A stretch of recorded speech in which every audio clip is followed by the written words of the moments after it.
Okay, so in this part, I'll tell you about the only passenger that I've thrown out of my car. Pretty sure that only happened once. And it actually happened fairly soon into my ride share, which, like I said, was all of like a year, like 2 years, like less than 2 years, right? So maybe about 5 or 6 months in, I was driving at night because that's mostly what I did. That's when it was busy, and in Santa Barbara, anyway. And I'll tell you a little later how I started driving outside of Santa Barbara, and eventually I moved back to the Bay Area and drove there for the first 6 months, but getting ahead of myself. So driving nighttime, Santa Barbara, get a call, and I go pick up this couple. And it's obvious that they've been drinking, and that can go one of two ways. They can either be like more open and more friendly and more sociable, or they can get really nasty and mean. And if it's not obvious, I don't do well with disrespect at all. I don't really care if you're inebriated. And also, let's keep in mind, whose car? Whose car? My motherfucking car. So if you think you're going to be disrespectful, again, I got to start laughing and slap my knee a couple times because it is humorous. It is, in fact, hilarious that you think you're going to get away with this shit. So again, you'll see where I'm going with this. So, again, trying to remember. Oh, so they're chatting in the back, like, again, kind of friendly with me at the beginning up front, but they're kind of just sitting in the back chatting.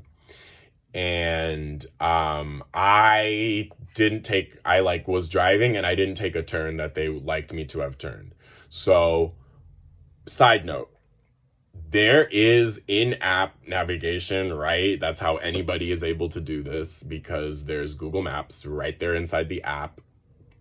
And however, you are instructed that if the passenger wants you or prefers for you to take a certain way or a different way, like unless it's unsafe, like you should do what the passenger says, right? Because there's usually a reason. And so, this guy wanted me to take the exit. And so again, I missed the exit he wanted me to take. And so I'm like, no, that was the exit. I'm like, oh, okay, all right. So I take the next one. And so this guy and his ex he just starts talking all this shit.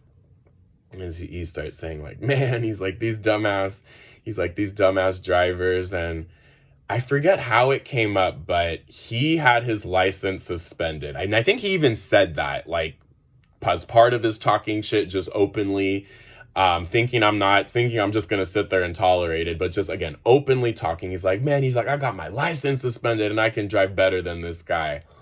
And I'm kind of just sitting there in my head, kind of mulling it over, because it is late. It is late at night. There are two of them. And at one point I say, like, yo, dude, like, what do you want me to do? This is what the app is telling me to do. This is like, I'm happy to take the direction that you want me to take, but he would not stop, kept going on and on and on about how I didn't know how to drive, or this dumbass driver. And so finally, there was a little bit in it about how these young people, I remember that, like, these young guys don't even know how to drive. And so at one point, I pull over the car immediately. I yank over, and he's like, no, you're supposed to go that way. And I said, no. I said, you're going to get the fuck out of my car. I said, get out now. And so he starts, his entire demeanor changes. He stops talking shit. And he says, no. He's like, because I guess his concern, and this shows you how inebriated these guys were, his concern is that it's on her account and he doesn't want her to get the 1-star rating or whatever. He's like, no. He's like, it's just, I don't want her. I said, too bad, dude. Ride's over. Get out. I said, I'm going to count to 5. And once I get to 5, I'm going to call the police. And so they saw how serious I was. And I remember they kind of give me this, like, sheepish look as they get out. The girlfriend is kind of convincing him, like, dude, let's just get out. Let's just listen to what he has to say. And then I pull off. And of course, that's it for the night. Turn the app off. gonna go home for the night. I'm just like, yeah, no, I've had it. And I remember I remember that being the point where the novelty had kind of worn off, because that was the first act of disrespect that I had in my car. The first time I felt like trapped in my own vehicle and like without a way, not knowing where that situation was going to go, but knowing that I'm going to stand on business. And you're just not going to get away with disrespecting me in my car. And again, that was about 5 or 6 months in, but to my knowledge, excuse me, or to my memory, I should say, that was the one and only time I threw someone out of my car.